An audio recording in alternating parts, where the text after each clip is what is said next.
चलो जी सर, एक क्वेश्चन देख रहे हैं हम रिडक्शन लीज टर्म पे। ये थोड़ा एग्जाम लेवल का क्वेश्चन है, आए जरा देखते हैं हमको इसको। ये कह रहा है भैया, on 1 July 2011 Sonu limited acquired an asset on the following terms from टी2 लिमिटेड। ठीक है सर, हमारे पास lease term shall be a non cancellable period of 6 years. ठीक है जी, 6 साल कम से कम आपने गुजारने। अगर इससे पहले आप टर्मिनेट करोगे लीज को तो पेनल्टी लगेगी आप पे। ठीक है, the lease term can be extended up to 9 years at the discretion of the lessee, which can be decided at the end of the original lease term। भाई आप चाहो तो छठे साल के एंड में इसको मजीद 3 साल एक्सटेंड कर सकते हो, 9 साल में लेके जा सकते हो। Annual rental will be paid at the end of every year. For non cancellable period it would be 1,25,000 and for secondary term it would be 10,000 less, ऐसा 1,15,000। Done.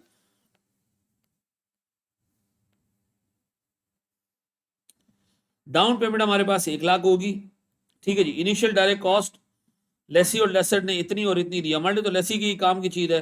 Incremental interest rate applicable to the lessee lease is 15%। ठीक है जी, lessee is of the view that asset shall be used for the whole term of 9 years as there is a strong economic incentive of using it beyond 6 years. The asset is expected to be dismantled at the end of 9 years and the expected dismantling cost would be 80,000. At the end of June 2013, यानी 2 साल बाद 11 का year and खत्म होगा 12 पे और 12 का 13 के ऊपर। ठीक है, हमने दोबारा इसको 6 साल कर दिया। And the company now thinks that much better options are available in the market. लेकिन सर रीअसेसमेंट वाले डेट पे 16% का इंटरेस्ट रेट चल रहा था और डिसमेंटलिंग कॉस्ट 15,000 से बढ़ गई। बजाय dismantling cost expected to increase by 15,000 if the arrangement is reduced. ठीक है जी, अब बताएं सर, टर्म इज रिड्यूस, बजाय बढ़ने कम होने के बढ़ गई। सर कोई टेंशन वाली बात नहीं है, हमने जनरल एंट्रीज पास करनी है रीअसेसमेंट की। आए जरा देखें सर, इसको मैं एक्सेल पे सॉल्व करवा रहा हूं, आ जाए। चलिए सर, इसको हम सॉल्व करने जा रहे हैं जनाब। हमारे पास सबसे पहले हम लीज लायबिलिटी और आरओयू की वैल्यू कैलकुलेट कर रहे हैं सर। सर लीज लायबिलिटी में हमारे पास दो किस्म के रेंटल्स हैं। ठीक है जी, एक रेंटल्स है हमारे पास सर शुरू वाले टाइम के, कैश फ्लो, डिस्काउंट फैक्टर और प्रेजेंट वैल्यू। एक हमारे पास शुरू के टाइम के रेंटल्स हैं। वो कितने भैया हमारे पास? वो है कोई, हमारे पास है सर कोई 2 लाख नहीं सॉरी 1,25,000। सर ये हमें लगातार मिलेंगे कितने साल तक? सर ये हमें लगातार मिलेंगे 6 सालों तक। ठीक है जी, 1 माइनस 1 प्लस रेट कितना भैया हमारे पास? रेट है 15%, 0.15 raise to the power -6 divided by 0.15। ठीक है जी, ये आ गई सर मेरे पास 3.78 और सर ये मेरे पास आ गई इनकी प्रेजेंट वैल्यू। डन। अब मेरे पास सर मजीद 3 रेंटल्स मुझे मिलेंगे। ये मुझे मिलेंगे सर 1,15,000 के हिसाब से, लेकिन ये मुझे मिलेंगे कब? सर जब प्राइमरी लीज टर्म खत्म हो चुकी होगी। इसका मतलब है इनमें मुझे 1 minus 1 plus 0.15 raise to the power only 3 divided by 0.15। लेकिन इससे फैक्टर कंप्लीट नहीं होगा। क्यों? क्योंकि सर ये प्रेजेंट वैल्यू निकलेगी किस कैश फ्लो की? 7, 8 और 9 वाले कैश फ्लो की। Year 7, year 8, year 9। अब मुझे उनको ऑल द वे उठा के लाना पड़ेगा किस पे? ईयर 0 के ऊपर। तो मुझे इसको फर्दर डिस्काउंट करना पड़ेगा 1 plus 0.15 raise to the power 6। ठीक है जी, फर्दर डिस्काउंट करना पड़ेगा। ठीक है जी, अब बताएं सर, मेरे पास इनको मैं मल्टीप्लाई करूं तो मेरे पास सर ये आता है 1,13,517। ये मेरे पास बन जाती है sir overall lease liability. Done. अब इसी लीज लायबिलिटी को मैं आरओयू में भी ऐड कर रहा हूं। सर आरओयू है सर, कितना पे करना है हमने? सर को डाउन पेमेंट है, डाउन पेमेंट है सर हमारे पास कितने की जी? 1,00,000 रुपए की। फिर हमारे पास सर लीज लायबिलिटी कितने की जी? 586 समथिंग। ठीक है जी, फिर हमारे पास इनिशियल डायरेक्ट कॉस्ट है सर। लेसी की इनिशियल डायरेक्ट कॉस्ट देखिएगा सर, लेसी की इनिशियल डायरेक्ट कॉस्ट है 12,500 और सर हमारे पास प्रोविजन फॉर डिसमेंटलिंग कॉस्ट भी आ जाएगा सर। 80,000 रुपए का प्रोविजन है divided by 1 plus 15% raise to the power 5। ठीक है जी, 5 है 6 है सर 9 एंड 5। ठीक है जी, अब बताएं सर मेरे पास ये आ गया टोटल अमाउंट आरओयू है। डन। बता मैंने डे 1 पे जर्नल बनाया होगा। ईयर 0 के ऊपर मैंने एंट्री पास की होगी ROU डेबिट 721,818। सर मेरे पास कैश गया होगा, एक तो डाउन पेमेंट का, एक मेरे पास IDC का, और सर मेरे पास लीज लायबिलिटी आ रही होगी कोई 587, और सर मेरे पास प्रोविजन फॉर डिसमेंटलिंग कॉस्ट आ रहा होगा 22,741 रुपये। डन। अब हम जा रहे हैं सर 1 साल आगे। कब हो रही है रीअसेसमेंट, कब हो रही है जनाब? 2 साल आगे सर। ठीक है जी। अब मुझे चाहिए carrying amount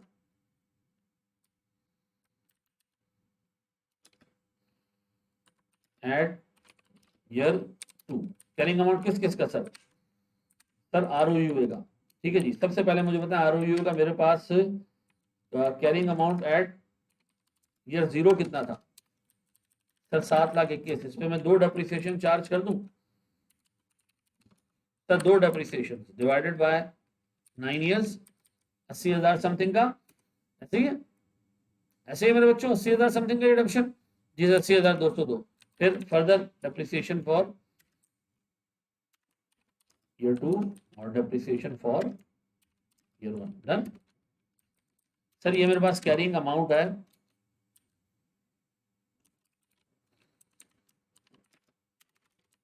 carrying amount at year 2। ठीक है जी। इसी तरह सर मेरे पास लीज लायबिलिटी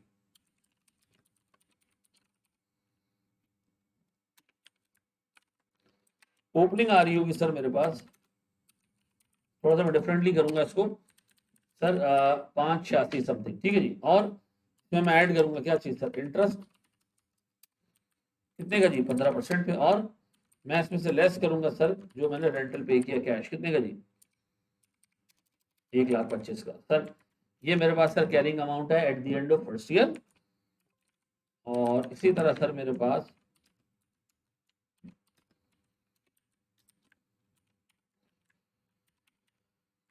ये मेरे पास सर ईयर 2 का ओपनिंग हो जाएगा सर। इस पे इसी तरह मेरे पास सर इंटरेस्ट और रेंटल आ जाएगा, तो मेरे पास 5,06,998 रुपए बचे। इसी तरह मेरे पास प्रोविजन फॉर डिसमेंटलिंग कॉस्ट भी आ रहा होगा। ठीक है, सेम इसी तरह मेरे बच्चों सर मेरे पास ओपनिंग ये आ रहा होगा कितने का जी? 22,741। इंटरेस्ट सर सीधा सीधा 15%, ये आ गया क्लोजिंग। ठीक है जी। और ये क्लोजिंग ही बन जाएगा अगले साल का ओपनिंग, और फिर इस पे 15% के हिसाब से सूद। तो सर अब मेरे पास जो समरी कैरिंग अमाउंट्स आ रही हैं वो आ गई हैं सर एट ईयर 2। मेरे पास सर ROU मौजूद है 5,61,000 पे।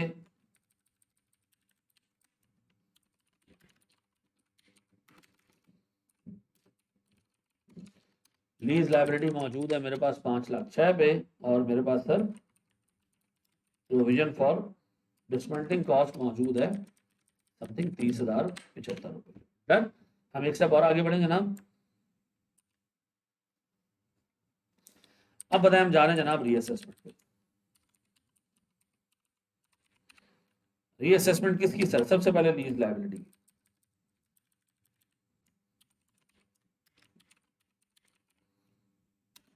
सर मेरे रेंटल चेंज हो जाएंगे यार, कैश फ्लो। अब प्रेजेंट वैल्यू में किस रेट से निकालूंगा? रेट 16% हो चुका है सर। अब बता रेंटल्स में चेंज क्या आया सर? रेंटल्स में 6 साल की लीज टर्म पे हम आ जाऊंगा सर। मैं 9 साल पे नहीं जाऊंगा, 2 साल हो चुके हैं, तो मेरी 4 साल की लीज टर्म बाकी है। और कैश फ्लो मेरे पास सिंपल 1,25,000 रुपए के रेंटल है। अब मैं इसको डिस्काउंट कर रहा हूं सर 16% पे, और ये मेरे पास सर 16% से प्रेजेंट वैल्यू आ गई ऐसा। और अगर मैं सर कंपैरिजन करूं तो मेरे पास ये कैरी हो रहा था सर कितने पे? 5,06,998 पे।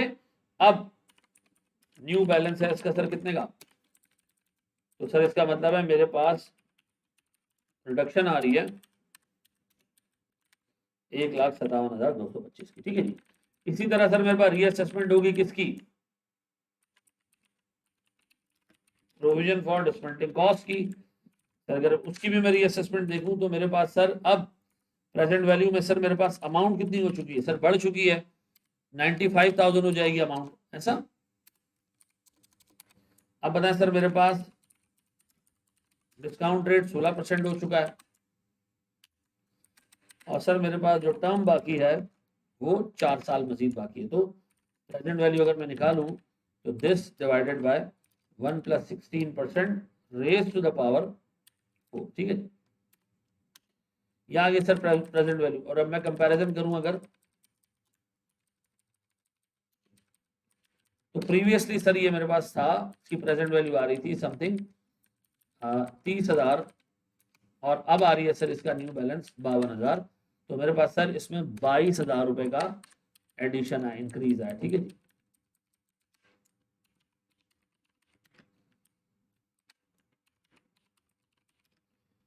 ठीक है जी।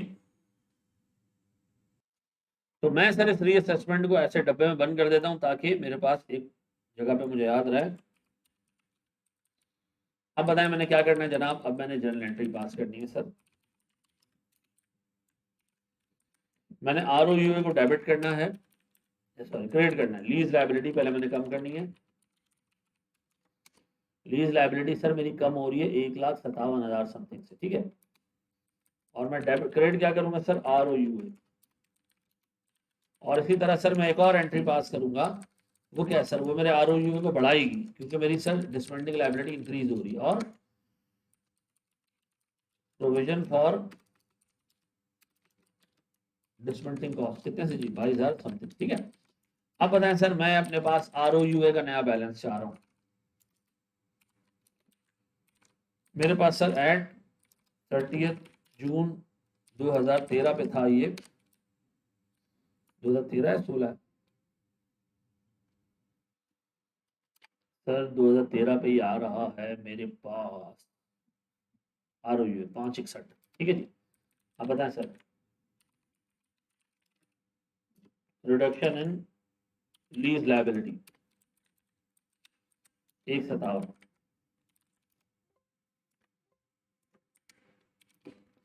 और increase in provision for dismantling cost.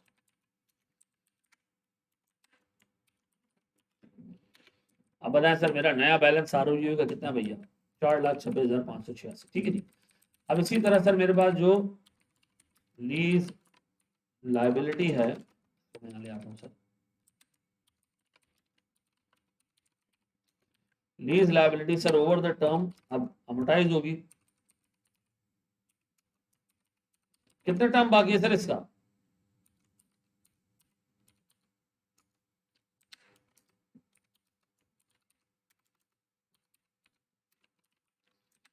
Sir 4 साल बाकी है, 3 साल बाकी है, 2 साल गुजर चुके हैं। 6 साल की ओरिजिनल टर्म है सर, 9 साल की जो है वो एक्सटेंडेड टर्म थी, हमने 9 साल रखा था, अब 6 साल पे लिया है। तो सर मेरे पास अब आर लीज लायबिलिटी का बैलेंस कितना रह गया सर, अभी रीअसेसमेंट करके निकाला है आपने 349 समथिंग। ठीक है जी। सूद का रेट, सूद का rate 16%, 16%। Principal 1,25,000 minus this sir closing.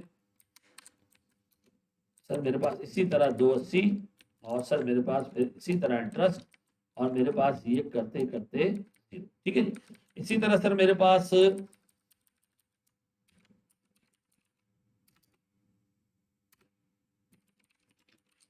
Provision for dismantling cost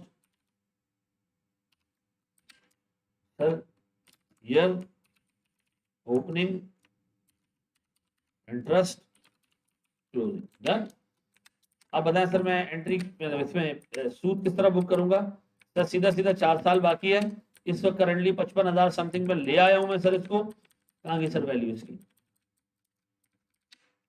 52,000 something में, सूद 16% का।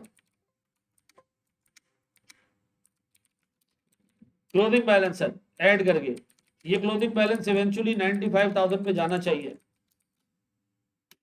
चला गया जी 95,000। अब बताएं सर पहले साल की ईयर 3 की जनरल एंट्री सर 30 जून 2014 की जनरल एंट्री। 13 में तो रीअसेसमेंट बुक कर ली ना,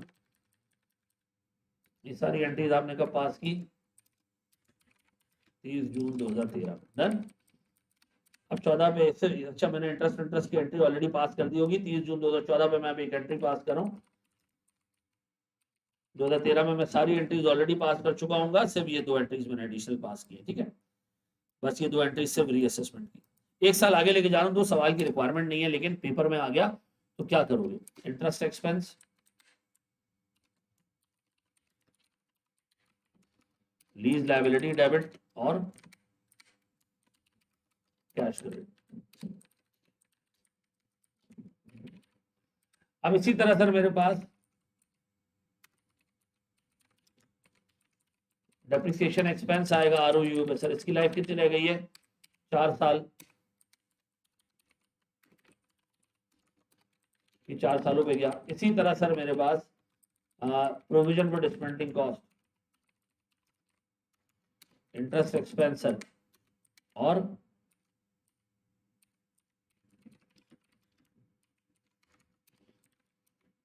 सर ये आई होप आपको समझ आ गया होगा। अच्छे तरीके से इसको देख लीजिएगा, लीस्ट अब रिड्यूस कैसे होगा, मामलात कैसे होंगे, मैं एक साल आगे ले आया हूँ उसको। ठीक है जी, अच्छे तरीके से इसको देख लीजिएगा। सर इस सवाल को वैसे तो कोशिश करेंगे पहले खुद सॉल्व करें, फिर इसको जो है वो कंपेयर कर लें सोल्यूशन से, वीडियो से। बाकी सारी चीज़ें आप देख लीजिएगा। जज़ाकल्लाहु खैरन।